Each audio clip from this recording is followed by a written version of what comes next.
Did it actually work? See, and now I'm saying exactly, yep. It says we're waiting. I see a live chat, but do we see us is the question. That is not a thing that's happening on my side. Right? And there it is. Is it? I just got the push notification. So we're here for the people. Did you actually see me, though? I just see waiting for Mountain Outpost. We're good.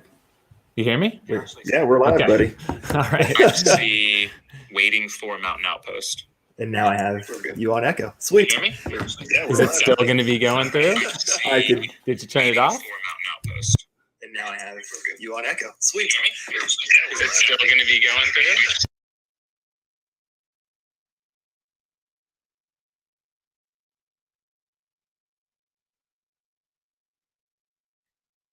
Oh, every day you make me proud.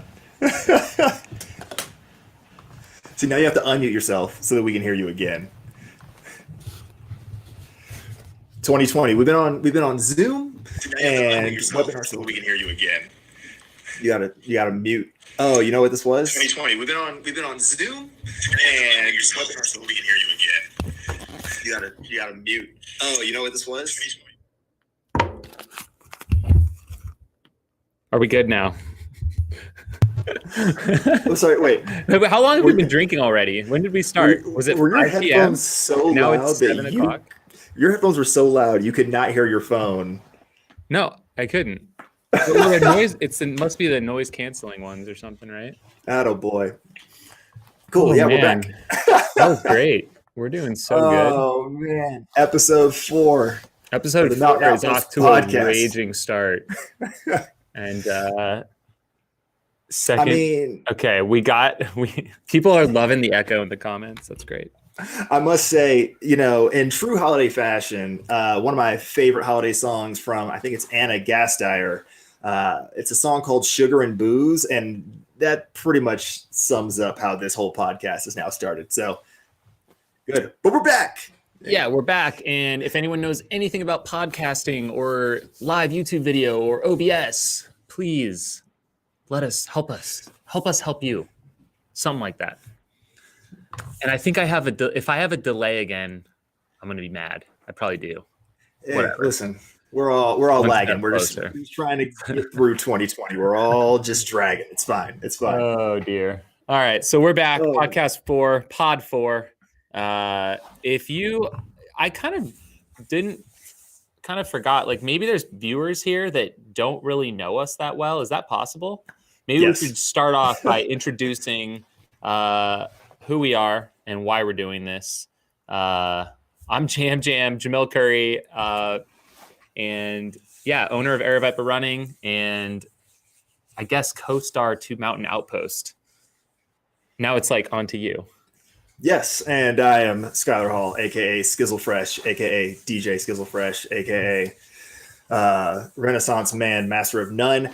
And I used to do dumb challenges with Jam over there back when I lived in Arizona, and now we have dumb conversations on video and podcast form for you all about running, life, whatever the hell else we want to talk about. So here we are. So this whole podcast, it's all about just really an informal talk about what's going on in running, what's going on. I tend to go towards the trail ultra stuff. You bring it back to the track and the road oftentimes. So we like to have a good mix of everything. And are you frozen? Are you still with us here? Oh dear. I've lost you. Yep. And it's just me now. So we're going to try and carry this one. Awesome. Yeah, you back. Okay. Are you good? Can you hear me? Okay, you're back. Yeah, I'm back. You're back. Did you lose me or did I lose you? I lost you. You froze and then disappeared and That's then funny. Came back. Because same thing. I lost you froze. So I guess we'll have to look at the replay. Anyways, this show is live on YouTube and obviously Facebook. Yeah, because we are just doing great. If you guys have questions for us today, feel free to jump in the chat room. We'd be happy to answer them as we go along the show. I am monitoring that as we're here hanging out. So yeah, we're just going to hang out we have less than an hour tonight, maybe 45 minutes. And we're going to catch up on what happened in running this weekend, in this week, talk a little bit about quite a few interesting things that are going down, and get you right into that Christmas holiday season if you celebrate Christmas or just to the end of the year. And if you celebrated Hanukkah and now you're like, well, I'm just trying to get to 2021. Yeah. That's cool too. Yep. That's fine. Down just the last week. So, and tomorrow is Festivus for the rest of us, for the Seinfeld folks. So let's get it done. That's right. All right. So we talked about this last week in terms of favorite holiday season drinks. And so I'm going to have to make mine while we're doing this. So I'm going to go ahead and let you start with what you're bringing to the table tonight. Oh yeah. I just got a local beer from Tombstone because I was out and about and I was running out of time. But so I'm going with this one. Just the Tombstone Amarillo single hop pale ale. So they had a limited selection. This is what I went for. But I will say Jubilee kicked us off this morning with just some fabulous beers at our like 9:30 in the morning meeting with all of our race directors. And we did a little, what it is to be CEO, you know? So that was interesting. Sweet. I am going with something a bit more, at least to start, as a true cocktail. So I'm just going to walk you guys through it as I make it. So I have a cup of hot water. Bang. I got some apple cider powder, cinnamon apple cider powder, whatever. Hitting it. I'll probably add a second one in there, but for the sake of time, I have Deck, which is from Colorado's own, because I am currently sequestered in a basement in Colorado. 291 out of Colorado Springs, good family friend, is the head distiller there. So got Deck on deck. Gonna pour this in. I'm not even gonna measure it because YOLO. Fauci got the vaccine today, so life is good. And then gonna throw some lemon in this bad boy. Holla at your boy. Get a cinnamon stick, use it, drop it in, throw some extra cinnamon on because we have a history of killing it in the powder game in our challenges. And then stir. There you go. It's just a warm seasonal. Wait, so what were those two liquors you put in there? So I didn't use the rye whiskey. I only use the Deck.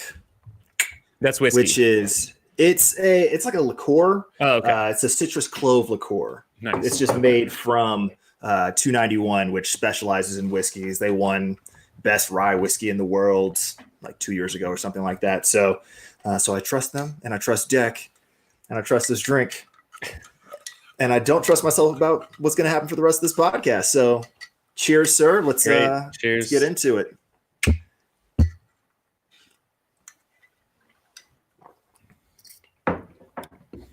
Yeah, yours is probably a little more potent than mine, but that's all right. I got some vert to do later.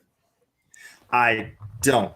So I'm gonna warm the hell up because it's gonna be like 30 degrees tomorrow, and I still have not acclimated from the Bay Area. So let's talk about that. You have some vert to do because the first half of your month, from a climbing perspective, was I'm gonna say it, absolute garbage. So that's an understatement.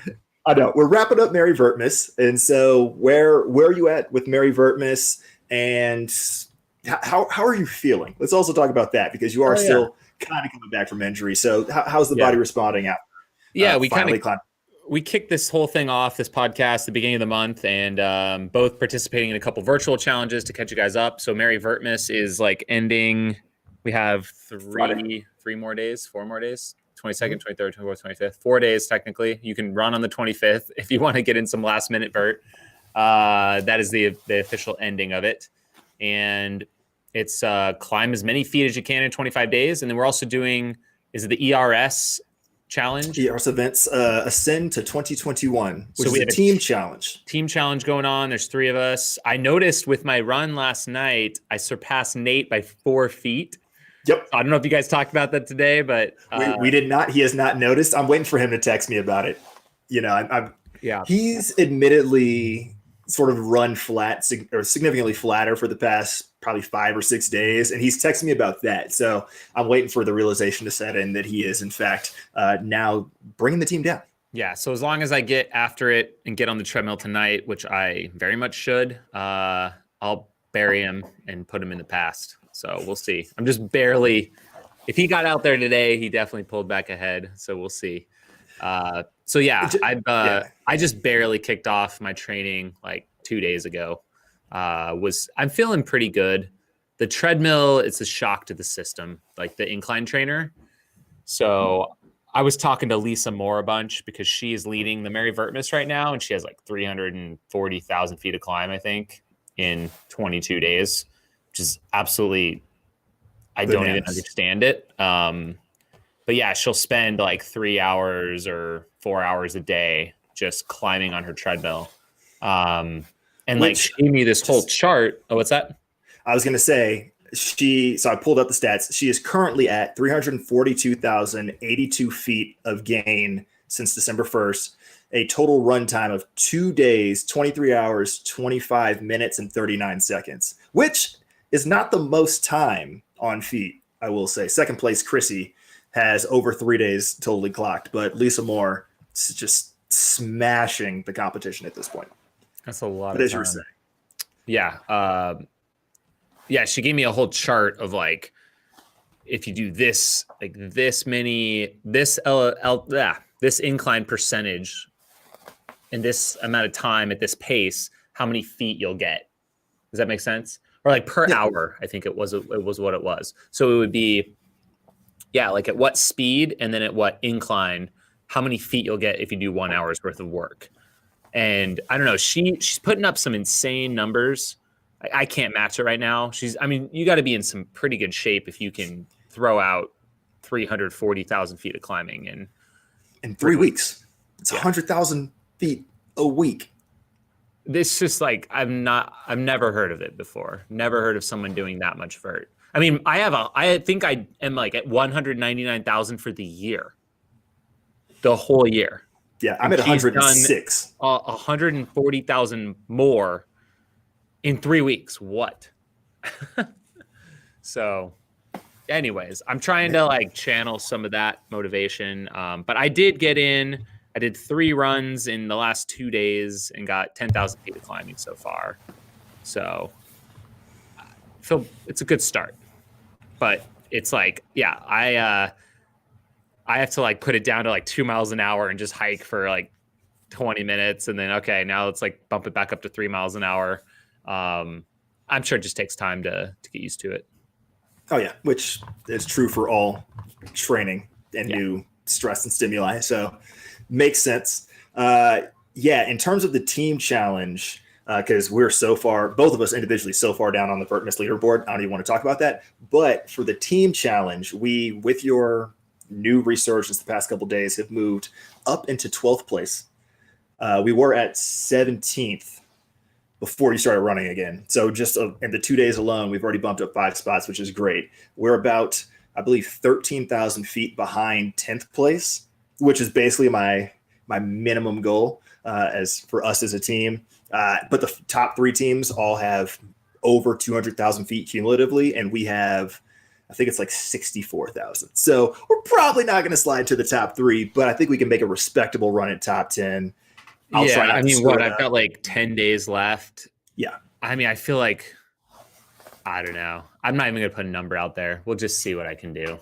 I don't want to put the pressure on myself. But yeah, it's like 10,000 in 2 days. Maybe I can keep pace on that. We'll just have to see how the rest of the year shakes out. Got a comment from Like It. If you do it on a trainer, you don't have to do the negative vert. So without the trainer, it's way harder. I mean, absolutely. That's a great point. And for Mary Vertmas, we actually do have a separate category that is kind of outdoor mixed. So, or what is it? Vert is real, like, if all outdoors. You can't use the incline treadmill because you don't have to then run back down. So those people are in a separate category. Like if you're out there running outside on mountains, you don't have to compare yourself to Lisa, which you shouldn't, because it's completely unfair. It's just a different sport. It's not even the same event, really. Exactly. Totally different. Yeah, like I literally today spent an hour and a half out there and got like 1,300 feet of gain, which you can do in 27 minutes on the incline trainer. So Right. I can do in an hour and 10, I can do 4,000 feet. yep. And Yeah, Lisa which Moore in an hour 20 can do like 8,000, which I don't even know. It's just, okay, great. I'm out of shape. I have this meme in my head of her, which is just like so much, just like quad and no hamstring, or vice versa. You know, it just like looks like those bodybuilders who skip leg day, so they're super bulky up top and no legs. I just imagine like front to back, that's what her legs must look like after this challenge. So, where's ultra running memes for that? Figure that one out. She's hurting right now. She wants to stretch for 400, but yeah, she's not sure. I mean, that would be, she's at what, 340? 342. Another 58 in 4 days. 8. Oh, yeah. Or 3 days, actually. That's like 20, like 20K a day for 3 more. It's like, I don't know. I mean, don't get me wrong. If you're looking for an excuse to avoid your family during the holidays, or just like not answer Zoom calls or texts, great way to do it is be like, hey, I'm just like power hiking on this incline trainer for 4 days. But otherwise, there's no. I can't guess imagine. You just put it at like a 10% and just walk for like 15 hours. You know, well, that's what I'm saying. Like if you had a standing desk, or the trainer was just like at the office, like you could reasonably do a good amount of your work from the trainer with the proper setup. I mean, that's what I've been doing is like, I've been watching like like trying to redesign my website right now. And of course I'm like learning about it myself, but it's like, I'm watching like tutorials on website design while I'm on my treadmill, or like, oh yeah, let's learn about the stimulus package that's coming out, blah, blah, blah. Like really exciting stuff like that.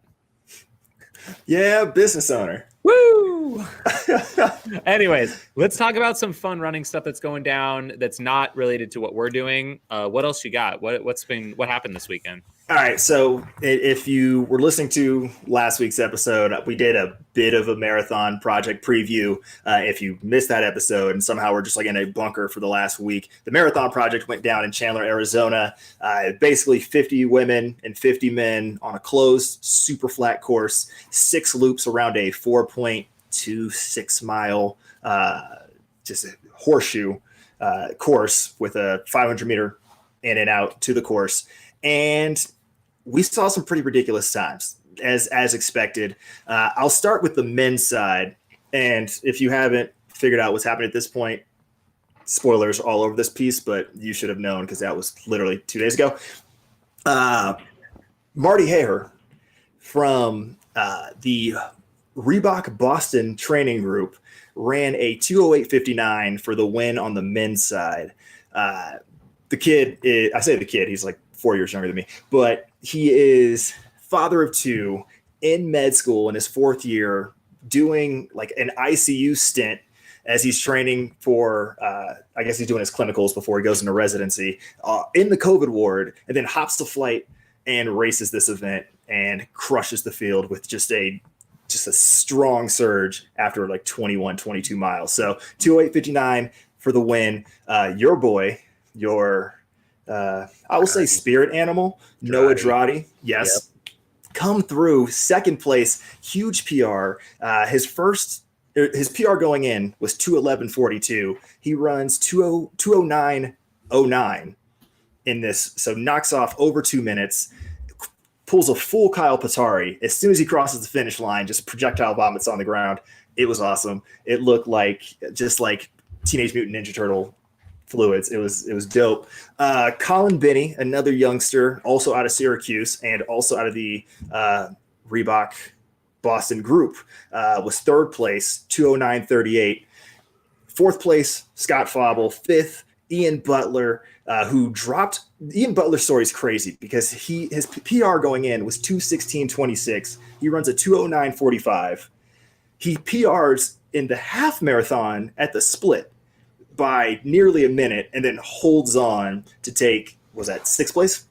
Scott Smith in 7th, Scott Smith in 6th, Mike Iacofano, I think is how you say it, was in seventh, 209.55, which means we had 7 men under 210, which is the deepest American field that's ever been had at a legitimate marathon. So huge day for the men. My buddy, my boy, my spirit animal, CJ Albertson, was 10th in 211.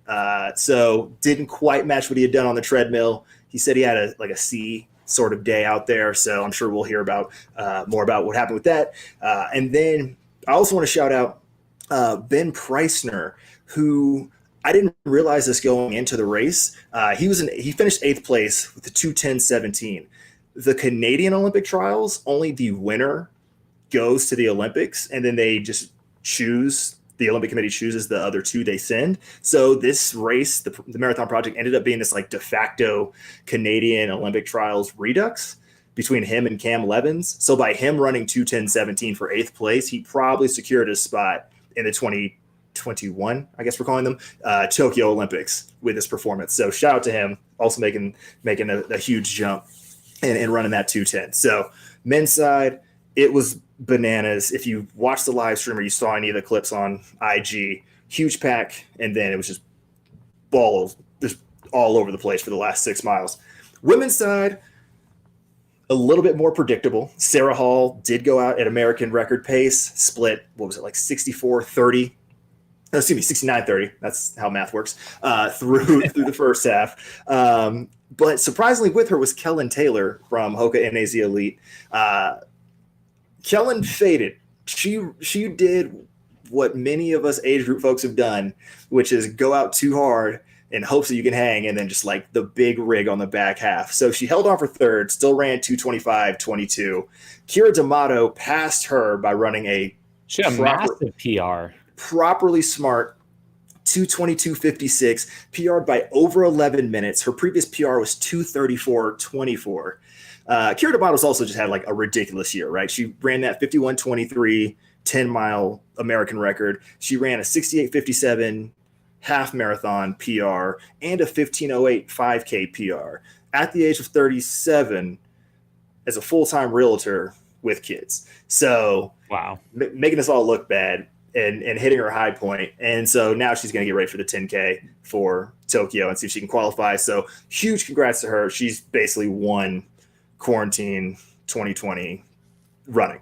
But then Sarah Hall obviously was out front, had all those male pacers making the way for. She finishes in 2:20.32, so fell off the American record pace. The American record still Dina Castor's 2:19.36, but Sarah now the second fastest American of all time. Kira's time actually makes her the number 8 American all time. Natasha Wodak was, I think, 5th place in 2:26, making her the second fastest Canadian of all time. And then I think one of other athlete was like top 3 for their respective nations. So it was just absolutely insane to watch. I mean, a lot of the women's story on the stream was about Sarah, but a lot of great racing happening behind her between Kira, Kellen, Emma Bates. I also got to shout out 2 things specifically, and then you can monologue however long you want, because I feel like I've been talking for a very long time. Oh, you got it. You're the pro on this stuff. First off, I meant to bring this up last week, and I apologize because I know we have a lot of ultra running fans in the Mountain Outpost and Run Steep Get High world. So I should have shouted out Molly Culver, the 4-time North Face Wisconsin champion, was in the field. She came in with a PR of 2:38.37 in the marathon. She finishes 21st here, 2:33.57. So over a 4-minute PR for somebody who is most known in the running world for running a significantly difficult 50-mile ultra. And then another thing I want to bring up is Des Linden on the call was spectacular in terms of what we want from running commentary while watching a race. And she said that the women need to make 2:19 commonplace. And so Dina Castor's run at London was, I want to say like 2006, 2007. So it's been a very long time since an American woman has run sub 2:20 consistently. Pretty much never happened. And so she was like, yeah, we need to step up to the rest of the world, because 2:19 and Dina's record would have gotten like outside the top 5 at this year's Valencia Marathon. So if Americans can't step up to 219, then there's not going to be competitive. So very interesting take from Des. It'll be very interesting to see. But the women's side is crazy competitive because the top 3 here run, there were 12 women under 230. Let me put it that way. There were 12 women that ran faster than 230, and none of them are the ones that are going to Tokyo in the marathon trials. So there's a lot of depth on both the men's and the women's side, but we got to see, that the thickness of the water raise the ships. I don't know. I lost the metaphor here, but you get what I'm trying to say. So yes, that was the marathon project in a nutshell, in your backyard.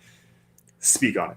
Yeah. Well, that was funny. It's funny. My first reaction is just some dumb thing about the location because they said Chandler. So my mind goes to like Gilbert, and I was like, where is it exactly? Like I thought it was way out in the boonies, but it was. I mean, it's at Rawhide, which is like, it's basically Tempe, like South Tempe, essentially. And here's the thing: I didn't actually go back and double check this, but I, pulled out the map, and it's on the Gila River Reservation, and I wasn't aware that Rawhide was on the Gila River Reservation. Well, I never actually verified this. Yeah, it used to be in North Scottsdale, and then they moved Rawhide down there. It's near like Phoenix International Raceway. They got a golf club down there. And Rawhide, it's funny because like, I don't know, maybe 5 years ago for New Year's, we were out cooking pizza with Freak Brothers. And while they were having like, I don't know, Diplo concert or something. Yeah. Like, so they had like the huge stage, the huge building that they have all these EDM concerts in. Like the marathoners like warming up and getting ready, like, trying to stay warm before the freezing start. But yeah, I was looking at that. I was like, man, that's a nice loop there. I was like, could make like a nice ATY across the years loop or something in the future. But I'm sure they would probably have the concert again next year or something like that, year-end stuff going on. Anyways, but yeah, besides that, how did they get invited to run this race? Do you know? Is it just like the networks go out and they pick the teams, or do they invite people based upon how fast they've run before? How did they put together this field? Yeah, I mean, my understanding, which somebody will probably dispute me on, is there's particular training groups that can be reached out to. That they're going to have some quality individuals. Everybody's PR. What they did at the Olympic trials this year. But then you also have the super agents, the Josh Coxes of the world, to say like, hey, let me get my athletes in it. So athletes essentially had to apply. Some were sort of like provisionally invited to like, hey, apply, you'll get in. But yeah, anybody could have essentially submitted their time, submitted their resume, and then the top 50 men and the top 50 women were selected. It got a little funky there towards the end. You had the Jared Ward sort of come in relatively late to the program, but otherwise, yeah, it's pretty much you had nothing else to do in 2020. Do you want to get one more in, and do you have the legs to back it up? So, yeah, I mean, I thought it was great. I mean, having, like you said, just such a deep field on both sides, literally probably the most ideal running conditions you could possibly imagine for an event like this. I don't know was there really anything that you could point to that was like, oh man, if it wasn't X, then it would have been more ideal? No, I think, it's ideally set up because you have your bottles set up at, every loop. You're going to pass those bottles. Yeah. Even though it was a pretty close group of people who were allowed to be there, you basically had to be a volunteer to get into the facility. But you're passing those people at least twice every loop. So it's not like you're really ever in a position like a Chicago marathon or, some of the more rural marathons where there's long stretches where you don't see anybody. Within 45 seconds, you're probably going to be near somebody with a cowbell cheering you on, who's also just helping to produce the race. So a lot of energy. Exactly. So even for, them having to utilize the COVID protocols, and even all the not spectators, but like the volunteers and support staff, even they had to produce a negative COVID test to be able to participate. So even with all those protocols in place, they still had ample folks cheering them on. Still a fair number of media out there who were able to not just cover for the USATF and NBC Sports Network live stream, but also I saw IG stuff coming from any number of accounts. So it seems like they handled business. It was a pretty smooth and well-run event. Yeah, I think I saw it might have been Scott Fauble talking about just the consistent his consistent pace for each lap.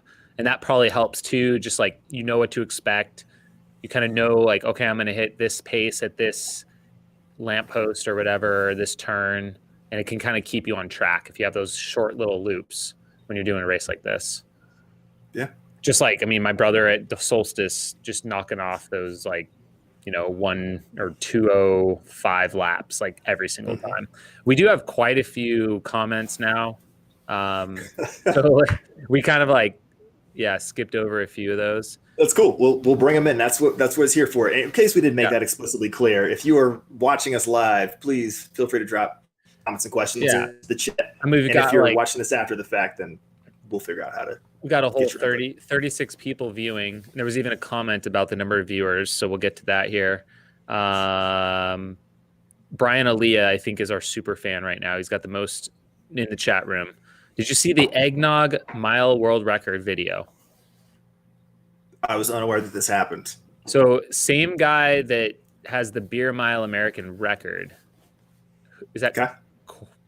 No, Corey's the Canadian. He is world. So the American one, I forget who that is right now, but I forget his name off the top of my head. I know Cedric Kezar in San Francisco. 5 minutes. 4:28, 4:29. I want to say is. Oh, the eggnog one is sub 5 minutes. 4:49. Hell no. Nope. That's no. That's 8-ounce glasses. I guess he did a 4:37 beer mile, and then now like a 4:49 eggnog mile.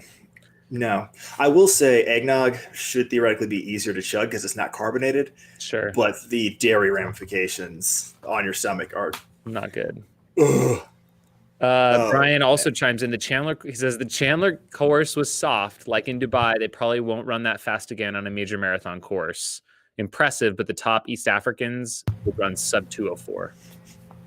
I was listening to a podcast that Marty Aher, the men's champion, did with Sidious Mag, and one of the viewer questions was, so how do you feel about 2:04 or 2:01:30 now that you've run sub 2:09? And he was like, that is the most demoralizing thing somebody could ask me, is because I'm still 7 minutes behind the folks who are winning majors. It's like, I mean, that's like a mile. Is that like a mile and a half back or something? Yeah. Like, what?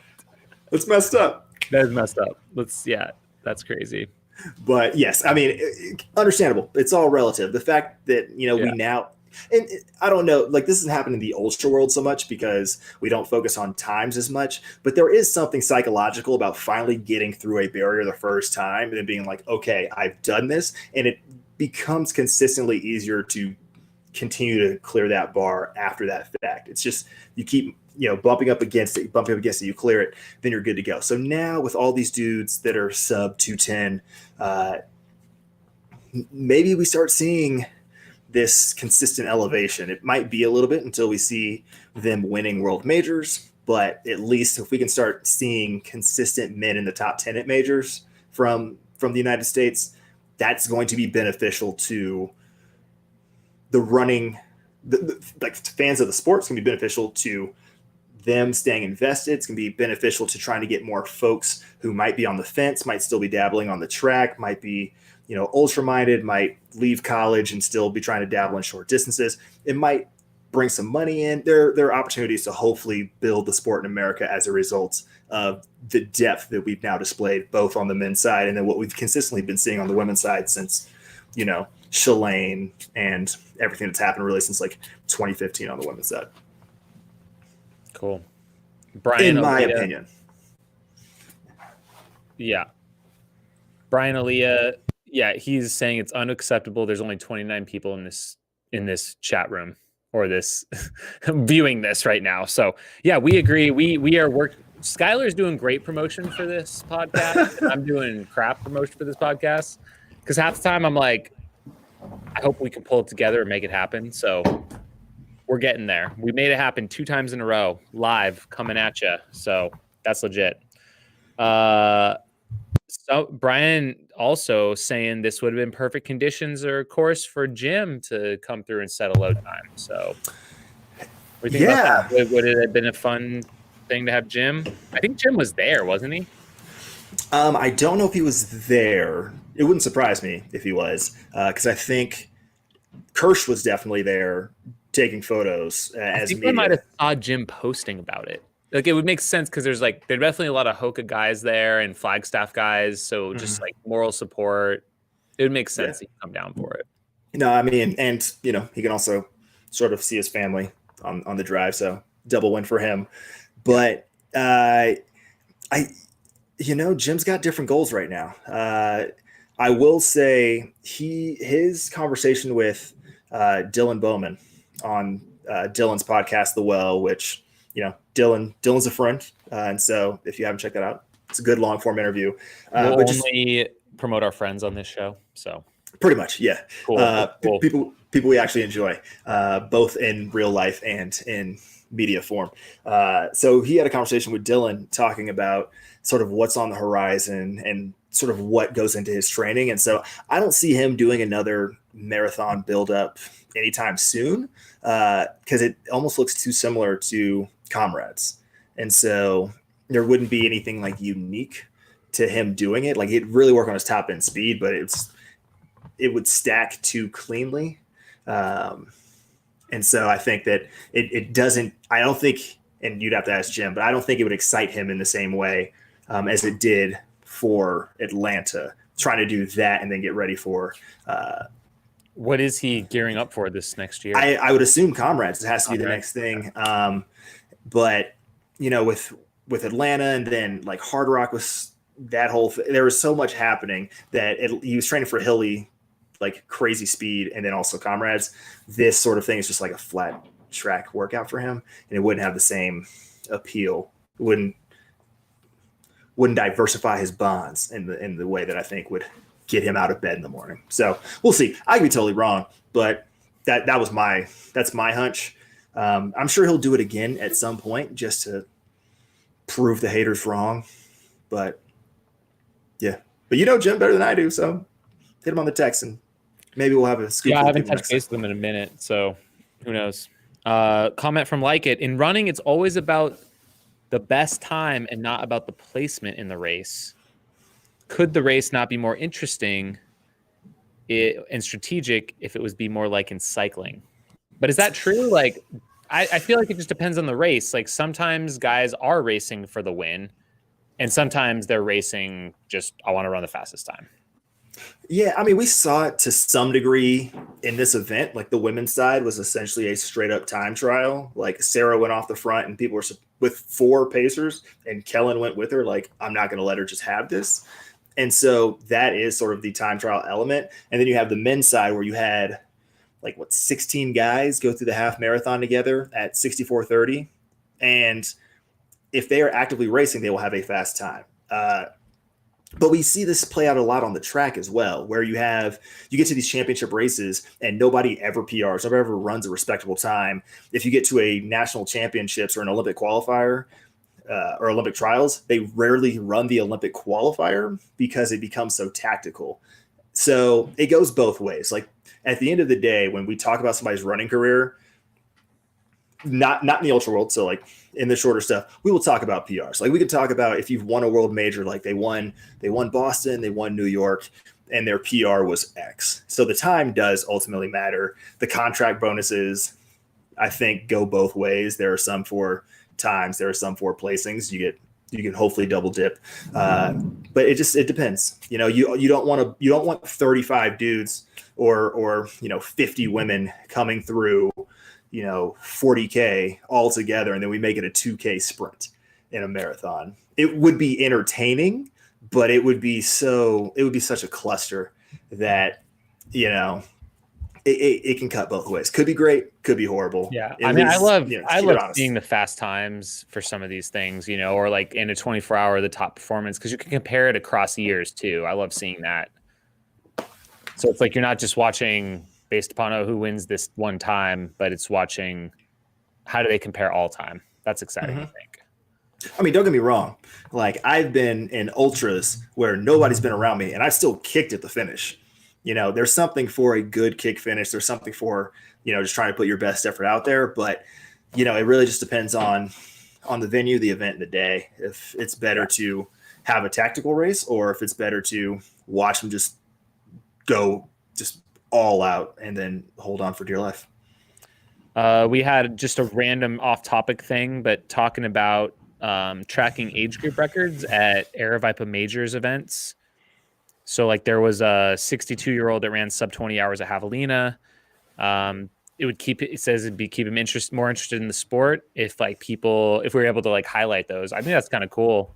Like if there was a way to integrate that in with the tracking system, or it could like alert us if we're doing a live cast, that'd be pretty cool to talk about. Yeah, for sure. Any thoughts on when the marathon majors will be back? Or the major marathons, either way, doesn't really matter. Yeah, well, they're the 6 Abbott marathon majors. Or just like any big races. What are you thinking? Well, I mean, health expert here. I think it's more like the person who follows the marathon majors, because I'm potentially in 206 of them next year. But all the marathon majors have been pushed to the fall. All of them have dates except for Boston. And if I was a betting man, I would bet that Boston will be early September, much like its original postponed date for 2020 before it was ultimately canceled, which would make it the first to go off in the schedule of the 6. And then you end up with all of the rest of them. 6 in a row, 6 weekends in a row, basically. It's basically 6 major marathons, and I think it's like 10 weeks or something like that. I think the longest break is from Boston to maybe London, I think, is the 3rd or 4th weekend in September. And then it's just like every 2 weeks from there or something like that. And New York would keep its normal early November slot. So I would envision, all things considered, that all of the marathon majors will go off in the fall as they are currently scheduled for. And then 2022, they return to their original time slots throughout the calendar year.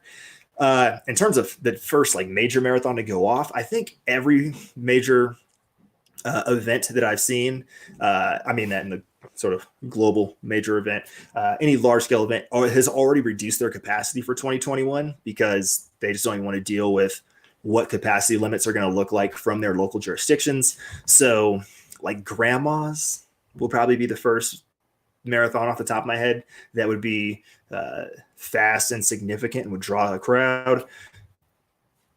I honestly can't think of any other ones that are early, because all the other ones are pretty early in the calendar. Like Houston's not going to happen. So I'm trying to think of what happens in like March and April. Nothing really comes to mind. So yeah, probably Grandma's would be first big one. I want to say late May. Got it. Early June. I'd have to look it up. But again, I would assume that for 2021, basically every marathon and every race is not your local trot, probably going to have reduced capacity. So that's also going to complicate things in terms of elite only fields, or do more events start to look like Boston where it's a time qualifier and, ascends from there. So you think we'll see more like marathon project type events coming around? I think it was like wonderfully successful. It was a chance for folks who don't normally get into a time trial, like fast race situation to be able to do that with racers. Because when you get to a marathon major, that's not the case. A Boston or New York or a Chicago, not going to have them there. And then, we've also seen it be successful with some of these smaller track meets. The sound running track meet that happened at the beginning of December, always seen the Sunset Tour that normally happens in the summer in California be successful. So I think next year will be a little weird because you have the Olympic trials on the track, and road championships are going to be a little bit odd based on, where they're supposed to be, how they would fall in the USATF calendar. But I think we've seen a model where folks can come out, prove their skills, get some contract bonuses, and really entertain and bring people into the sport. So I don't see why we wouldn't continue to have events like this. Let's see. Highland Running Club says, I think we're seeing the marathon runners bumping up to ultras just to run races. You think we'll see more of that? I've seen quite a few things like that happen already. I mean, if you're already running, this is something you're already running high mileage, and trails and softer surfaces are better for longevity on balance, it makes sense that you might see folks hop in to trail races, even at like sub ultra races. You know, if you're going to want to go run a 25K on the trails, go wild. I'm blanking on his name at the moment, but there was even a pro Ironman triathlete who does Air Viper races, or at least he did when I still lived down there. Why am I blanking on Pedro Gomez? Yep. And he would hop in trail races in like January, February, March, and then turn around and turn his sights to Kona and qualifying. So, you know, we all know the joys of running on trails, and even if you're not doing full ultra distances, like just being out in that nature, I don't see why folks who are hyper competitive on the roads or the track can't also make that transition just to have a change of scenery. So I think have an enjoyable moment with the community in the trail scene, and then go back to their primary consideration of, you know, being a national champion or qualifying for the Olympics until cross country and or ultras make it into Olympic competition. Cool. I know we have limited time tonight, so do we have some more topics we want to jump into? Do you have like just 5 more minutes, or? We can keep going. It sounds like they're being relatively quiet upstairs. So otherwise people will say in the comments like, no, we've heard them jumping up and down on that trampoline. Got it. Well, it's fine. But yeah, we can rap about FKT of the year. Sweet. Let's chat about it. Okay.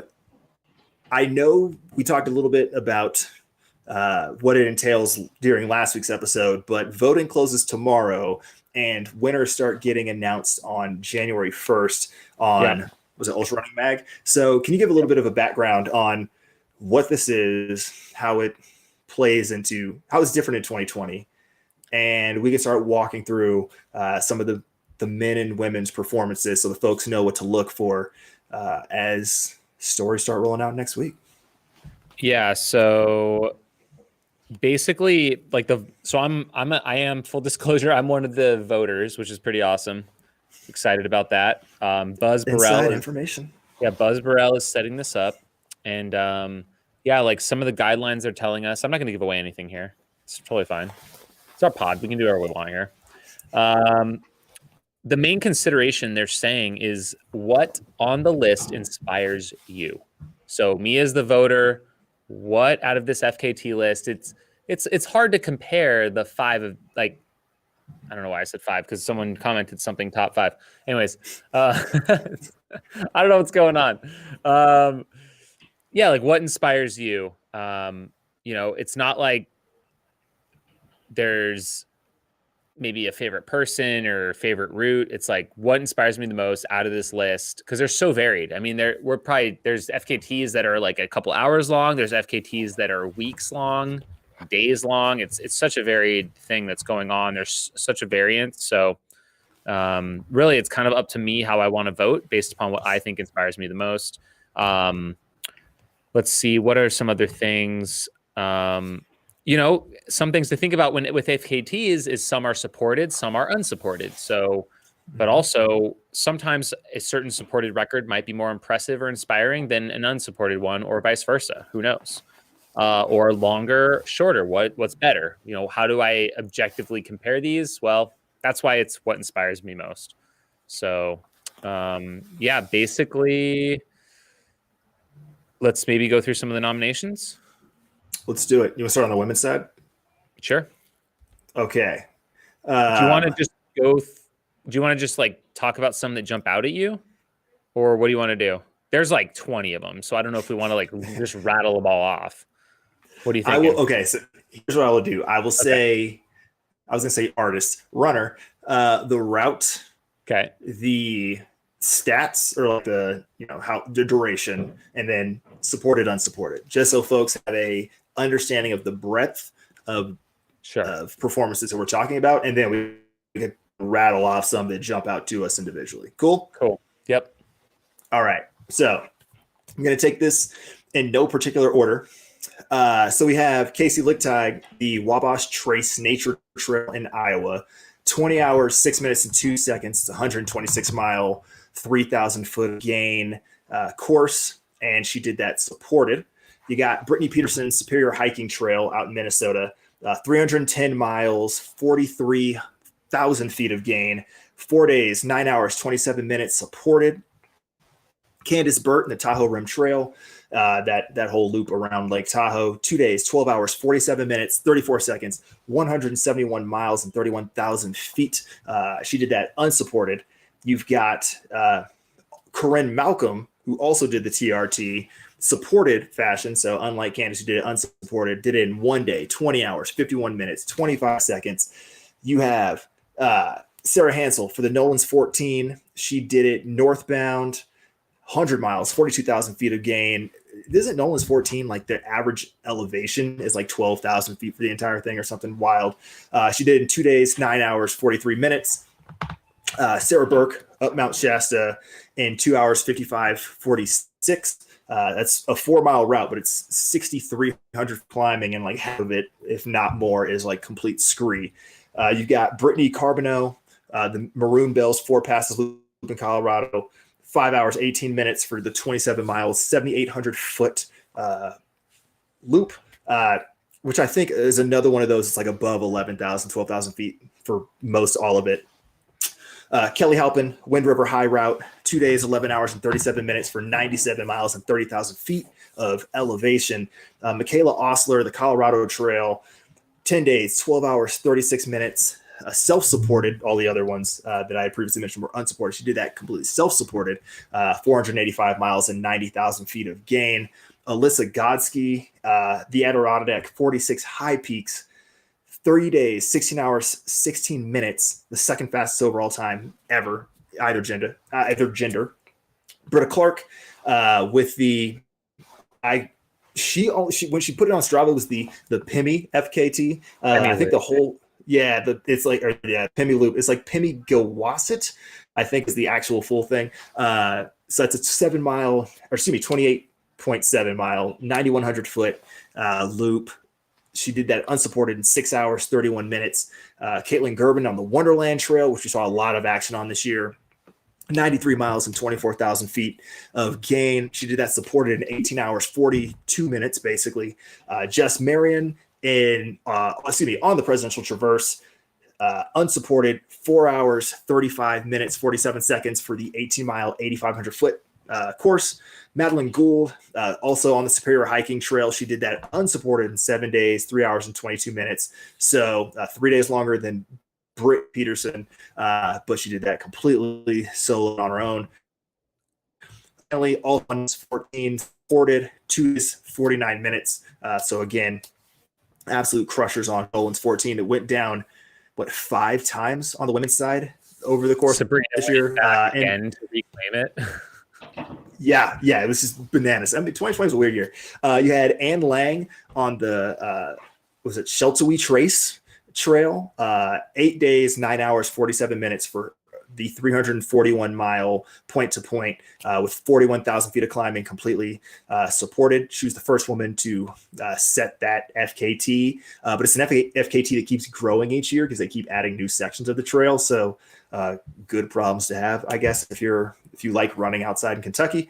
And then Bailey Kowalczyk, the Boulder Skyline Traverse, which is just an iconic route in Colorado. 15 new FKTs have been set on that since it was first established this past May. People have just been like going bananas. That was like a Golden Trail segment, I think. Yeah. It was like included in that, so it brought a lot of attention to it. Which is, I mean, you probably didn't even need the Golden Trail. You know how many elite runners are in the greater Boulder atmosphere? They would came out for it. But yes, that does help. Put it on the map. Just like we saw a ton of action on the Flagstaff Peaks loop that we put in there too. It was like people were just going after it. Yeah. They normally wouldn't have like put it on their radar, but that was kind of cool. It was like taking an FKT and making a race out of it. Yeah.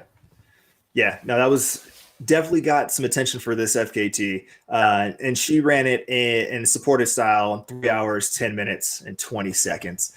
17 miles and 5,600 feet of elevation gain. Again, all at elevation because you're in Colorado. And we saw a good number of attempts on the men's side for that one as well. So that is the entire 18 candidates for the women's FKT. What are your initial thoughts, Mr. Voter? Not holding you to anything. I'm not going to like even begin to highlight any of my actual thoughts for how I'm going to vote, but I think it's just amazing to see. I mean, once the pandemic hit, this was going to be the year of FKTs, and I mean, look what we got. It's pretty impressive. We saw so many people reclaiming records, like having to go back out and that's pretty cool. Like in a normal race, it's like you won't return until the next year to give it another shot to like reclaim your title or whatever. But these ladies, I'm going to go right back out there and I'm going to go like get my crown back, so to speak. It's pretty cool to see. And you see there's a lot of these, you kind of see, I mean, this is a great list of a bunch of the classic routes. I mean, it's interesting, no like rim to rim to rim included in this list. Just wasn't that year for it, I guess. But you know, you've got Superior Hiking Trail, you got some long ones, Nolan's multiple attacks on that. You had a lot of action on which one was it? Presidential Traverse, or was it something else? Presidential Traverse. Oh no, it was the Pemi Loop. Presidential Traverse. There was multiple things where they said 1 week after Jess set a new FKT, Britta Clark took it by 11 minutes, and then 1 week later, Jess regained it by less than 2 minutes. So it was like an example of it's like very quickly reiterating and lowering those times, people going right back out and reclaiming it. I mean, Sabrina Stanley going back out to get Nolan's is pretty impressive. Tahoe Rim Trail, a lot of action on that too. So yeah, overall, it's such a varied list. I mean, our longest one is about 10 days here. So we didn't see I think it was, is it the Colorado Trail one, I think? Yeah. So we didn't see like any sort of reestablishment. I didn't even know about this one in Kentucky, that there was like a point to point 341 mile long trail in Kentucky. I had no idea. So it's pretty cool to see that. But yeah, we didn't see any like Pacific Crest Trail records. So it seems like people are focusing on either the 1 day records or like the 2 to 7 day records. So should we move on to the men, or do you have any thoughts on that?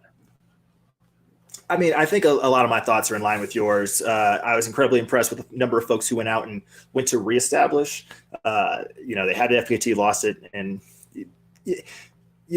elites, they're just like us, except that we go for Strava crowns on this like half-mile climb by our house, and they go do it over the course of 26 hours over 14,000 foot peaks and things like that. So so that's cool. The interesting thing about FKTs is you're just kind of you're racing yourself, you're racing your mind, you're racing a previous record. You have to be really intrinsically motivated to want to do that. I mean, and you're also learning from your past experience, not just this miler, now I'm going to arbitrarily apply what I've learned from nutrition to the next one. You learn very specific things about that course and like where you can pick up time, and you get to reapply it in short order, as we saw both on the women's side and then the number of attempts on the men's side that we'll hop into here. So do you want me to run through the list again? For the men? Because I have the spreadsheet open. Might as well. I mean, I'm also looking at it on my phone. Do you want me to run through this one? Go Whatever for you it. want to do. Want me to take it? You got it. People have heard me enough today. Okay, we're going to start off. This is a big one. Greg Cummings, the Manitou Incline. This is annual summits, an annual feat of climbing. So if you don't know the incline, it's in Manitou Springs. It's on the base of Pikes Peak. Very iconic. So in 365 days, which I guess like he ended it. It's not like a calendar year. It's like a fiscal year kind of a thing. 3,670,000 feet of climbing, 1,825 ascents in 1 year. Yeah. So he has type 1 diabetes also. So that I did not know. Okay. Yeah, so like in the notes, it says previous FKT holder had both knees replaced, and then Greg, type 1 diabetes.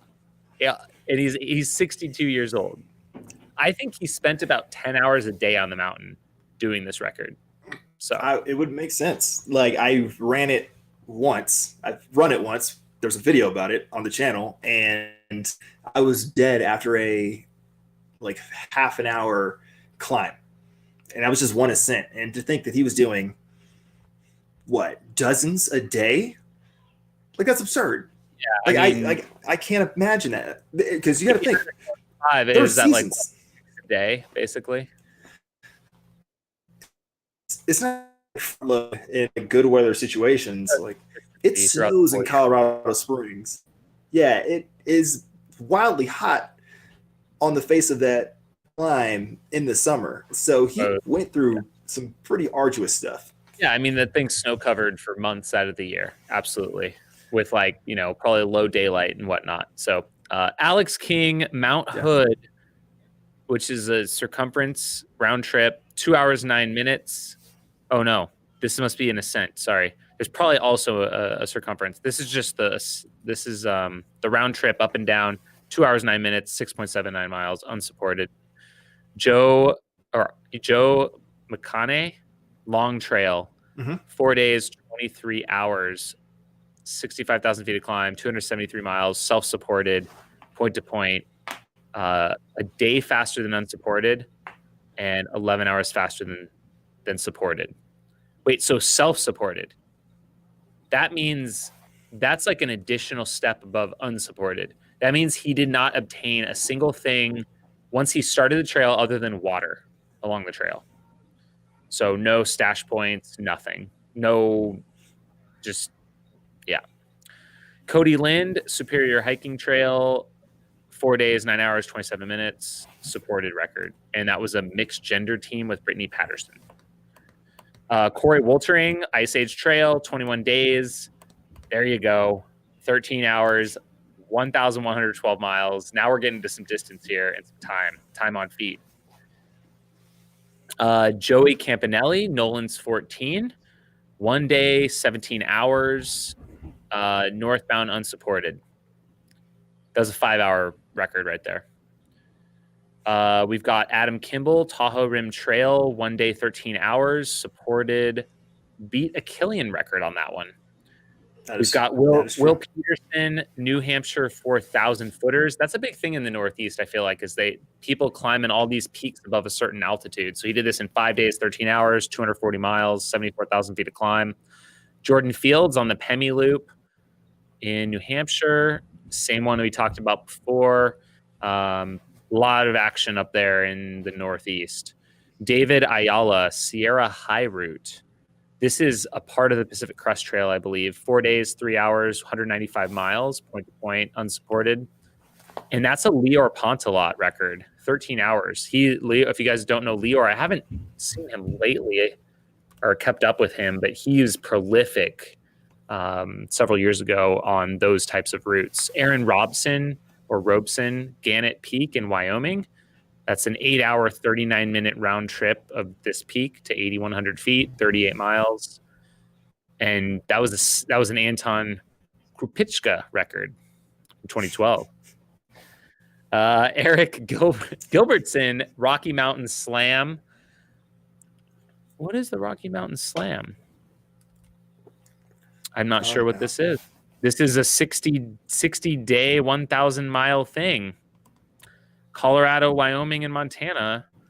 205 summits in 60 days. So we don't know a lot about that one. Tyler Green, Wonderland Trail, 1640. Dylan Bowman, you got something for me here? So the Rocky Mountain Slam, it is a challenge to climb all of the major peaks in the American Rockies, the Colorado 14ers, the Wyoming 13ers, and the Montana 12ers in one push. Holy crap. So it's 120 total peaks, 1,030 miles total, 432,500 feet of gain. He's driving between these peaks. That part I will have to figure out. I have a full list of all of these peaks, but yeah, I'll work on that as you run through the rest of these. Kyle Richardson, Longs Peak, 1 hour, 55 minutes, round trip, 1 minute faster than Andy Anderson. Wow. Okay. That, I guess Longs Peak is like they're saying it's a pretty stout record. So the record prior, so Andy Anderson beat Chris Reveley's time. Took him 33 years for someone to beat that record. He went 9 minutes faster, and then 7 more years for Kyle to go 1 minute faster. For what it's worth. Jason Doris, Wasatch Ultimate Ridge Link Up, or for short, the Whirl, 14 hours, 40 minutes, point-to-point supported. We got Gabe Joy's the Wind River High Route in Wyoming, 1 day, 23 hours. It's 97 miles. Jeff Garmeyer, Colorado Trail.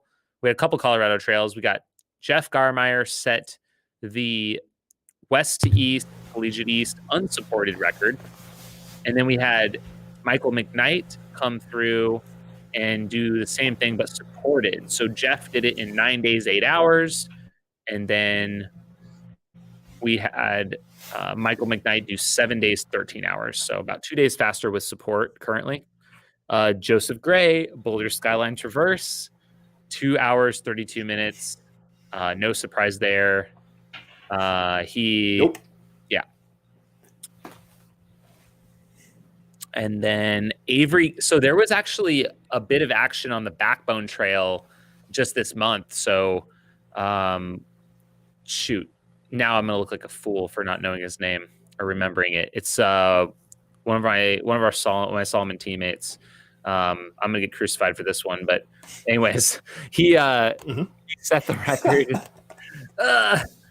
He broke the record. It was like his longest run, 100K, and now I'm gonna go to fastestknown.com and I'm going to rectify this, and I'm gonna also apologize profusely. Yeah, that sounds right. Avery Collins just broke that record. Like Jeffrey Stern. Jeffrey Stern, yeah. And then Avery Collins, thank you for saving me. And then Avery Collins, what were their time differentials? Did Avery put some time? Okay, so Jeffrey, he did. He picked up basically, I'm gonna say 51 minutes. That's just off the top of my head. So Jeffrey Stern ran it beginning of November in 11 hours, 10 minutes, 39 seconds. Avery comes back just over a month later, 10 hours, 19 minutes, 31 seconds. Can you scroll to the history of that FKT, please? Go way back. You want to go all the way back to Zach Barbazaz? All the way. Oh, hey, there you are. Eric Wigland, Nick Curry, Jamil Curry, and Dom Grossman. 15 hours and 7 minutes. Set on December 18th, 2009. Hey, buddy, that's 11 years old and 5 hours slow. How you feeling right now? Feel great. Yep, feeling Cool. good. Okay. I got nothing. Yeah, so that's your FKTs. We just ran through them. As far as the men go, I guess we saw a little bit more diversity in terms of length of time. So we had a 60-day record. That was our longest one. That was the insane mountain climbing one, which I need to learn more about. Didn't even know that was a thing. And it does. I mean, they clearly have to drive because it's across multiple states. I was looking through one of the original race reports, I guess you want to call it FKT reports. So like there is some driving, but there's also just some peaks that you can't really drive to the base of. It makes perfect sense. So you end up on some long stretches where it's like, hey, we're going to go hike for 5 or 6 days in this long loop, come back to the car and keep it moving. So yes, you now have a new adventure you can research. Oh God. But that's the quick and dirty. That's great. great. You have all the time while you're walking on the incline tram, but I have time to research it. I don't have time to go actually do it though. Like to actually get out there. Hey man, 2023. Maybe I'll train for that too. See how Vertus goes. Perfect. Great. So yeah, I'll be putting in my votes. I'll probably be voting on the treadmill tonight. It'll be great. Good time. I do want to say really quickly, is this true on the women's side, also especially true on the men's side, is, we talked about folks who went out for it again. We saw a lot of camaraderie between folks who are FKTs this year, where, that Wonderland, you had Debo, like pass along, who then passed it along. Like you saw so much just like community coming together. Like, hey, like I just set this FKT, but like go knock it down because that's what runs are for across so many of these. So it's just really another testament to the ultra community as a whole, and just that we're all trying to push ourselves individually, which allows us to push ourselves collectively. So if there's one takeaway from 2020, it's we're all in this together. Insert High School Musical theme here. There you go. Right. Cool. That anything else for this? Asleep. I'm practically don't know what's going on, so that's great. All I know is I got Garland that Taggart tied into my headphones, so my headphone cord, and I can't get it undone. So now we just got Garland forever for days. It's great. Well, I think this is my last holiday sweater of the season. This is I think I can get far enough back. The Abominable Swole Man. So that's what I'm bringing to the table because 2021 is going to be the year of planks. You know, I got to get it back. Virtual race concepts right here. That all your sweaters, love it. That's what I'm here for. I got to get it right. So we're going to close out our climbing challenge through the rest of the year, and then a quick shout out. We've got a new virtual race coming up across the globe. It's our virtual across the years. Just got to make a quick plug. They're our sponsor for the week. I'm just making that up right now. But seriously, if you're looking for something to do the end of the year, check out Across the Globe. It kicks off December 27th, and we're doing a 10-day virtual. We're going to track our mileage and see what we can do into the new year. You can also just do a 24-hour that literally goes across the years, or just a straight up 100-mile in 10 days. Keep you motivated, kick off 2021 right. So that's my plug for the day. I'm with it. And we have one more of these before 2021. So if you have ideas for, what we should talk about, drop them in the chat or the comments. I don't know where it's at on the screen, but if you're listening to it this, right there, so drop it in. Anyways, I don't know where I'm at on the screen. I can't see the YouTube. I can't see the chat. Y'all can be dissing on me this whole time. Side, you could just, if you just point down, it works. Pretty sure. Fine. Yes. If you're watching this after the fact, comments are below, as is that like button and the subscribe button. So make sure you hit all those things, and then let us know what you want us to talk about next week. Otherwise, have a safe and happy Christmas if you celebrate. And if you don't, have a safe and happy Festivus. Stay smart out there. Stay just on top of your game. Don't let anything lapse, so that 2021, good, healthy, right mindset. And we're ready to elevate. That's right. So we'll see you next week. We'll promote it even more than we did this time. We'll try and get at least 100 people in the chat room. And we'll recap the end of Merry Vertmas. And we'll talk about, I guess, the final probably 2 days of the ERS Ascent Challenge. And we'll recap how many spaces we've climbed. Listen, if I got to go climb Manitou Incline a couple times to help us out, I might have to do it now. So sweet. I'm inspired. All right, get out there, have some fun. We'll see you guys next Tuesday.